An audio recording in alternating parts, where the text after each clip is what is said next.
السلام علیکم ورحمۃ اللہ وبرکاتہ۔ بسم اللہ الرحمن الرحیم۔ اللہ کے نام سے شروع کرتے ہیں جو بڑا مہربان اور نہایت رحم کرنے والا ہے۔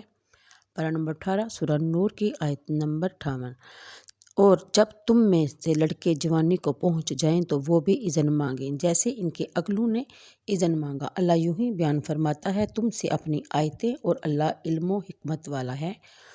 اور بوڑھی خانہ نشین عورتیں جنہیں نکاح کی آرزو نہیں، ان پر کچھ گناہ نہیں کہ وہ اپنے بلائی کپڑے اتار رکھیں جبکہ سنگار نہ چمکائیں۔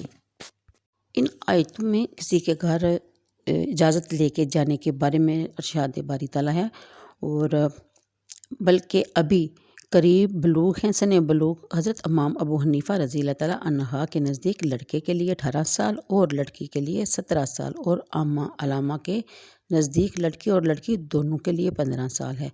تفسیر احمدی کے مطابق یعنی ان 3 وقتوں میں اجازت حاصل کرے جن کا بیان اسی آیت میں فرمایا جاتا ہے کہ وہ وقت ہے خواب گاہوں سے اٹھنے اور شب خوابی کا لباس اتار کر بیداری کے کپڑے پہننے کا، اور قلولہ کرنے کے لیے اور تہبند باندھ لیتے ہیں، یعنی کہ وہ وقت ہے بیداری کا لباس اتارنے اور خواب کا لباس پہننے کے۔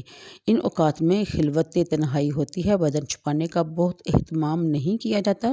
ممکن ہے کہ بدن کا کوئی حصہ کھل جائے جس کے ظاہر ہونے سے شرم آتی ہے، لہٰذا ان اوقات میں غلام اور بچے بھی بے اجازت داخل نہ ہوں، اور ان کے علاوہ جوان لوگ تمام اوقات میں اجازت حاصل کریں، کسی وقت بھی بے اجازت کسی کے گھر داخل نہ ہوں۔ مسئلہ یعنی ان 3 وقتوں کے سوا باقی اوقات میں غلام اور بچے بے اجازت داخل ہو سکتے ہیں، کیونکہ کام اور خدمت کے لیے ان پر ہر وقت استئذان کا لازم ہونا سبب حرج ہوگا، اور شرع میں حرج مدفوع ہے۔ پھر بیان فرمایا جاتا ہے کہ وہ بوڑھی خانہ نشین عورتیں یعنی کہ جن کا سن زیادہ ہو چکا ہو اور اولاد ہونے کی عمر نہ رہی ہو، پیرانہ سالی کے باعث اگلی آیت کے مطابق جبکہ سنگار نہ چمکائیں، اور اس سے بھی بچنا ان کے لیے اور بہتر ہے، اور اللہ سنتا جانتا ہے۔ نہ اندھے پر تنگی اور نہ لنگڑے پر مضائقہ، اور نہ بیمار پر روک، اور نہ تم میں کسی پر کہ کھاؤ اپنی اولاد کے گھر یا اپنے باپ کے گھر یا اپنی ماں کے گھر یا اپنے بھائیوں کے، یا معنی یہ ہیں کہ ان سب لوگوں کے گھر کھانا جائز ہے، ہوا وہ موجود ہوں یا نہ ہوں، جبکہ معلوم ہو کہ وہ اس سے راضی ہیں۔ سلف کا تو یہ حال تھا کہ آدمی اپنے دوست کے گھر اس کی غیبت میں پہنچتا تو اس کے باندی سے اس کا کیسا طلب کرتا، اور جو چاہتا اس میں سے لے لیتا۔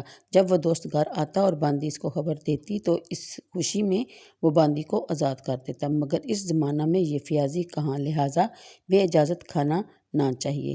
پھر بیان فرمایا جاتا ہے کہ شان نزول قبلہ بن لیٹ بن عمرو کے لوگ تنہا بغیر مہمان کے کھانا نہ کھاتے تھے، کبھی کبھی مہمان نہ ملتا تو صبح سے شام تک کھانا لیے بیٹھے رہتے۔ ان کے حق میں یہ آیت نازل ہوئی۔ پھر بیان فرمایا جاتا ہے کہ جب کسی کے گھر میں جاؤ تو اپنوں کو سلام کرو، ملتے وقت کی اچھی دعا اللہ کے پاس سے مبارک پاکیزہ۔ اللہ یوں ہی بیان فرماتا ہے تم سے آیتیں کہ تمہیں سمجھ ہو، ایمان والے تو وہی ہیں جو اللہ اور اس کے رسول پر یقین لائے۔ اگلی آیت کے مطابق جب آدمی اپنے گھر میں داخل ہو تو اپنے اہل کو سلام کرے اور لوگوں کو جو مکان میں ہوں، بشرطے کہ ان کے دین میں خلل نہ ہو۔ پھر بیان فرمایا جاتا ہے کہ مسئلہ اگر حالی مکان میں داخل ہوں جہاں کوئی نہیں ہے تو پھر بھی السلام علیکم ورحمۃ اللہ وبرکاتہ، السلام علینا وعلی عباد اللہ الصالحین، السلام علی اہل البیت ورحمۃ اللہ تعالیٰ وبرکاتہ۔ حضرت ابن عباس رضی اللہ تعالیٰ عنہما نے فرمایا کہ مکان سے یہاں مسجد مراد ہیں۔ جب مسجد میں کوئی نہ ہو تو کہے السلام علی رسول اللہ صلی اللہ تعالیٰ۔ ملا علی قاری نے شرح شفا میں لکھا کہ حالی مکان میں سید عالم صلی اللہ علیہ وسلم پر سلام عرض کرنے کی وجہ یہ ہے کہ اہل اسلام کے گھروں میں روح اقدس جلوہ فرما ہوتی ہیں۔